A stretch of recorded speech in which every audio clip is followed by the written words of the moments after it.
Hai hai, Assalamualaikum warahmatullahi wabarakatuh. Selamat datang lagi di channel YouTube aku. Hari ini kita punya cerita yang benar-benar penuh drama, intrik, fashion yang heboh, pesta-pesta hingga ya sedikit tragedi di ujungnya. Yap, kali ini kita akan membahas kehidupan salah satu ratu paling ikonik di sejarah Eropa. Siapa lagi kalau bukan Marie Antoinette. Tapi tenang aja, meskipun kisahnya berakhir agak sedih, kita akan bahas dengan cara yang tetap santai aja ya. Siapin teh kalian untuk mendengarkan cerita dari seorang Marie Antoinette. Jadi Marie Antoinette lahir pada tanggal 2 November 1755 di Istana Megah Hofburg di kota Vienna, Austria. Nama aslinya, siap-siap, namanya adalah Maria Antonia Josepha Johanna. Iya, panjang banget. Nah, dia adalah anak ke-15 dari pasangan Kaisar Frans I dan Maria Theresa, yang mana ibunya ini adalah penguasa wanita paling kuat di Eropa saat itu. Jadi, Marie dari awal ini sudah lahir dengan royal vibes ya, kalau kata anak-anak zaman sekarang gitu. Masa kecil Marie ini bisa dibilang cukup bahagia. Istana Hofburg punya segala fasilitas yang dibutuhkan buat seorang putri. Marie kecil dikenal sebagai anak yang ceria, tapi ada satu hal yang kurang nih, pelajaran. Yap, Marie Antoinette bukan murid yang teladan. Gurunya sering mencatat kalau dia lebih suka main-main ketimbang belajar. Lebih tertarik sama musik, menari, dan penampilan dan juga fashion. Mulai kelihatan ya, ciri khas Marie yang suka fashion udah terlihat sejak kecil. Bayangin kamu jadi putri kerajaan, punya guru privat tapi lebih sering ngelamun soal baju-baju mewah dan gaun-gaun cantik. Kayak, nanti kalau aku jadi ratu, aku mau punya baju yang wow banget gitu ya. Yang desainnya gini, yang modelnya gini. Jadi dia tuh sudah sering ngelamun gitu ya. Ketika Marie berusia 14 tahun, dunia kecilnya di Austria berubah drastis. Maria Theresa sang ibu memiliki rencana politik besar buat putri-putrinya. Pernikahan antar kerajaan saat itu adalah cara utama buat memperkuat aliansi. Dan Marie adalah bagian dari rencana itu. Pada 1770 dia dijodohkan dengan Louis Hugues, calon raja Prancis yang nantinya akan dikenal sebagai Louis XVI. Nah, Louis Hugues ini gimana ya? Dia bukan cowok yang karismatik dan percaya diri seperti yang mungkin kamu bayangin dari seorang pangeran. Jadi Louis adalah tipe yang pendiam, pemalu, dan sedikit kikuk. Marie yang masih sangat muda pun dikirim ke Prancis untuk menikah. Waktu itu dia masih nggak lancar bahasa Prancis. Dan bayangin aja, dipindah ke negara asing, menikah dengan cowok yang nggak dikenal, dan hidup di salah satu istana paling glamor di dunia, yaitu Versailles. Jadi Versailles ini guys, gak main-main. Istana ini luar biasa besar, penuh hiasan emas, cermin-cermin raksasa, dan lampu gantung kristal. Tapi Marie gak terlalu menikmati awal kehidupannya di sana.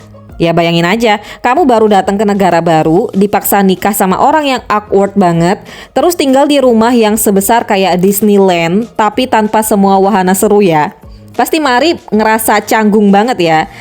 Tahun-tahun awal pernikahan mereka gak mudah. Marie Antoinette dan Louis Auguste ini sama-sama muda dan kehidupan rumah tangga mereka berjalan lambat.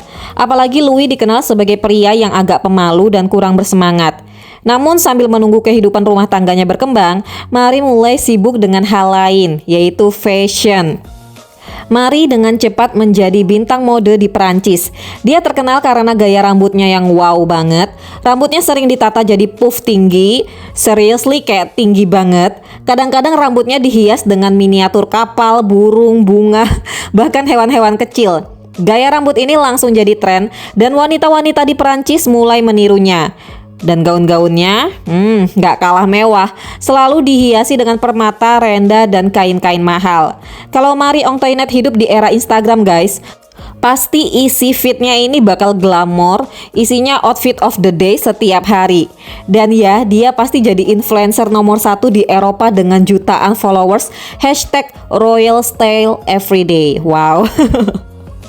Namun meskipun terkenal dan diidolakan karena fashionnya, Marie sering merasa kesepian dan terasing di istana Versailles. Kehidupan di istana penuh dengan aturan ketat, etiket yang kaku, dan juga politik yang rumit. Untuk menghindari semua itu, Marie mulai menghabiskan waktunya di Petit Trianon, sebuah kastil kecil di dalam kompleks Versailles yang diberikan kepadanya sebagai hadiah dari suaminya. Jadi di Petit Trianon ini, Marie merasa bebas, dia bisa melepaskan diri dari tekanan kehidupan istana dan bersenang-senang dengan teman-teman terdekatnya. Dia bahkan membangun sebuah desa mini di sana, lengkap dengan rumah-rumah kecil, ladang bunga, dan kandang hewan. Marie dan teman-temannya sering berpura-pura menjadi petani, merawat hewan, dan menjalankan kehidupan sederhana. Ya, tentu aja sederhana dalam arti kerajaan lah ya. Meski Marie ini merasa lebih bahagia di Petit Trianon, gaya hidup mewahnya mulai menarik perhatian negatif. Ekonomi Perancis pada saat itu sedang mengalami krisis dan rakyatnya mulai kelaparan. Tapi Marie yang tidak sadar betapa parahnya kondisi di luar istana, masih saja sibuk dengan pesta-pesta, perjudian, dan tentu saja fashion. Tiba-tiba Marie menjadi sasaran rumor dan fitnah.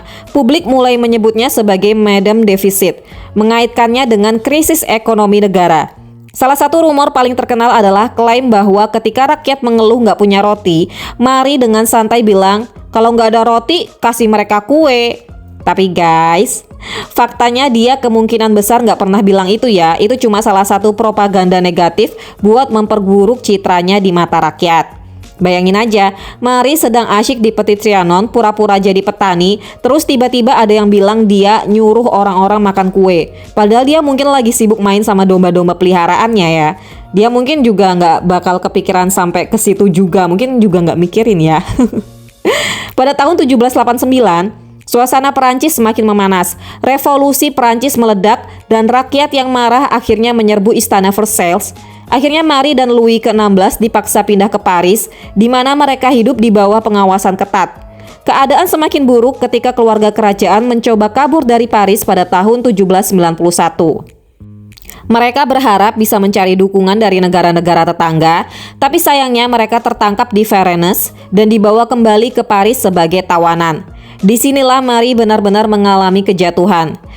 Pada tahun 1792, monarki dihapuskan dan setahun kemudian Louis XVI dieksekusi di guillotine. Setelah kehilangan suaminya, Marie tetap ditahan dan kondisinya semakin memburuk. Dia dipisahkan dari anak-anaknya, dipindahkan ke penjara yang sangat keras, dan kesehatannya pun terus memburuk. Setelah eksekusi Louis ke-16, nasib Marie Antoinette ini benar-benar berada di ujung tanduk. Di tahun 1793, Marie dipindahkan ke penjara Conciergerie, tempat yang suram, jauh dari kemewahan dan kenyamanan yang pernah dia nikmati dulu di istana ya.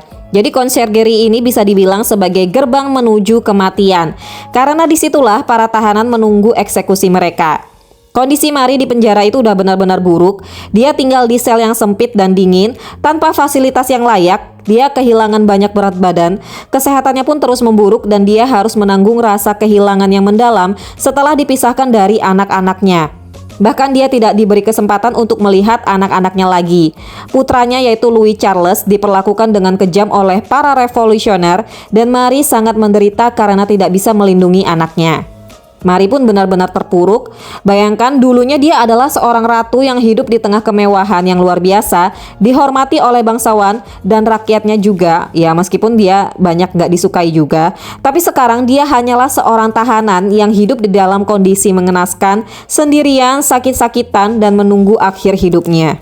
Pada 14 Oktober 1793, Marie akhirnya dihadapkan ke pengadilan revolusi, tapi pengadilan ini ya bisa dibilang bukanlah pengadilan yang adil sama sekali. Segala macam tuduhan dilemparkan kepadanya. Dia dituduh melakukan pengkhianatan, bersengkongkol dengan kekuatan asing, menghamburkan kekayaan negara, bahkan ada tuduhan yang benar-benar tidak masuk akal, bahwa dia melakukan pelecehan terhadap putranya sendiri. Jujur, tuduhan terakhir ini sangat kejam ya, dan Marie dengan tegas menolak tuduhan tersebut. Marie yang dulunya dikenal sebagai wanita yang penuh energi dan semangat, berdiri di depan pengadilan itu dengan ketenangan yang luar biasa. Dia membela diri dengan tenang, meskipun dia tahu bahwa hasil persidangan sudah ditentukan sejak awal. Masyarakat Perancis sudah sangat marah dan benci padanya. Mereka butuh kambing hitam untuk semua masalah yang terjadi di negara itu. Dan sayangnya, Marie menjadi korban yang sempurna. Pada Oktober 1793, Marie dijatuhi hukuman mati oleh guillotine. Hari itu Marie diarak melewati jalanan Perancis dari penjara menuju Place de la Révolution.